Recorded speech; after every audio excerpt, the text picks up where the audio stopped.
Hello everyone, welcome back to my channel. আমি বর্ষা। আমার আরও একটি নতুন ভিডিওতে তোমাদের অনেক অনেক অনেক ভালোবাসা।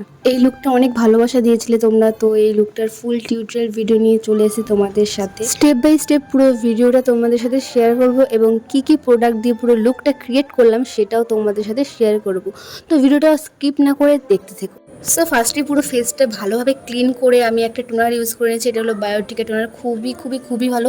তারপর আমি অ্যাজ এ ময়শ্চারাইজার হিসেবে ইউজ করেছি পন্সের সুপার লাইট জেলটা। তারপর আমি রিকর্ডের একটা প্রাইমার ইউজ করেছিলাম, এটা তো খুবই ভালো, পুরো ম্যাট ফিনিশ, গরমের জন্য বেস্ট একদম একটা প্রাইমার। তারপর আমি এখানে একটা ইমুলেটার ইউজ করে নিচ্ছি, এটা হলো ল্যাকমে বিউটির একটা ইমুলেটার, এটা খুবই ভালো, রিজনেবল প্রাইসের মধ্যে খুবই ভালো। তারপর আমি বেস করার আগে আমি আইব্রোটা হালকা মানে কোনোরকমভাবে ড্র করে নিচ্ছি।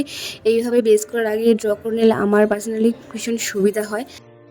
তারপর ওর স্কিন টোন থেকে একটা ডার্ক শেড নিয়ে ওর ফেসটা ভালোভাবে কারেক্টিং করে নিচ্ছি। এটা তোমরা চাইলে স্কিপ করতে পারো যদি তোমাদের মডেল বা ক্লায়েন্টের ফেসে কোনো পিগমেন্টেশন না থাকে। তো আমার মডেলের ফেসেও কোনো পিগমেন্টেশন ছিল না, আমিও চাইলে স্কিপ করতে পারতাম, বাট তাও আমি হালকা করে কারেক্টিং করে নিয়েছিলাম। তারপর আমি পিএসসির দুটো শেড নিয়ে ওর স্কিন টোনে ম্যাচ করে একটা শেড তৈরি করে আমি ওর উপর অ্যাপ্লাই করেছিলাম। তারপর আমি মেকআপটা ভালোভাবে ব্লেন্ড করে নিয়েছিলাম। মেকআপের ক্ষেত্রে ব্লেন্ডটা কিন্তু মাস্ট, যত ভালো ব্লেন্ড করবে তত ভালো মেকআপটা ফ্ললেস হবে, না হলে মেকআপটা কিছুক্ষণ পরে কি হয়ে যায়। তারপর ক্রাইলনের ডার্মা প্যালেট থেকে ওর থেকে 2-3 শেড ফেয়ার একটি শেড নিয়ে ওর ফেসটা ভালোভাবে হাইলাইট করে নিই। তারপর সুন্দর করে হাইলাইট করার পরে আমি মেকআপটা ভালোভাবে ব্লেন্ড করে নিচ্ছি, যত ভালোভাবে ব্লেন্ড করা যায় আর কি। যত সুন্দর ব্লেন্ড করবে তত সুন্দর মেকআপটা বসবে।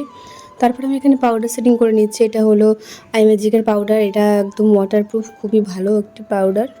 আমি আই মেকআপটা একদম সিম্পল লিখেছি কারণ ড্রেস জুয়েলারি একটু হেভি হবে, তো সেই কারণে আই মেকআপটা একদম সিম্পল লিখেছিলাম। আই মেকআপটা কমপ্লিট করে আমি এখানে ফেসে যে পাউডারগুলো ছিল এক্সট্রা সেগুলো আমি ঝেড়ে নিচ্ছি সুন্দর করে। তারপরে আমি এখানে লাইনার পরেছিলাম, আমি সেদিন উইংস লাইনার পরিয়েছিলাম আর নিচে কোনোরকম কোনো কাজল ইউজ করিনি। এখানে আমি মাস্কারা ইউজ করছি, এটা হলো কোলোসোলের, মেবেলিনের কোলোসোলের মাস্কারা, খুবই ভালো। আমি এত ইউজ করেছি প্রায় শেষ হয়ে গেছে, লাইনার তো পুরোই শেষ। তারপর আর কি এখানে আমি ব্লাশার কন্ট্রোল ইউজ করে আমি ফিক্সার ইউজ করছিলাম, এটা হলো পিএসসির ফিক্সার, মাইক্রো ফিক্সার, খুবই ভালো। হ্যাঁ, একটু কস্টলি বাট ভীষণ ভালো ফিনিশিং দেয়। তারপর আমি এখানে হেয়ার স্টাইল করছিলাম, আমি সেদিন মেসি বান করেছিলাম, তো সবাই বলছিল বানটা খুব সুন্দর হয়েছে। তোমরাও কমেন্টে জানিও ওভারঅল লুকটা কেমন লাগলো তোমাদের। সেদিন আমি নন বেঙ্গলি রিসেপশন লুক করার চেষ্টা করেছি, তো লুকটা এবং ভিডিওটা কেমন লাগলো অবশ্যই কমেন্টে জানিও। দেখা হচ্ছে অন্য কোনো ভিডিওতে, বাই।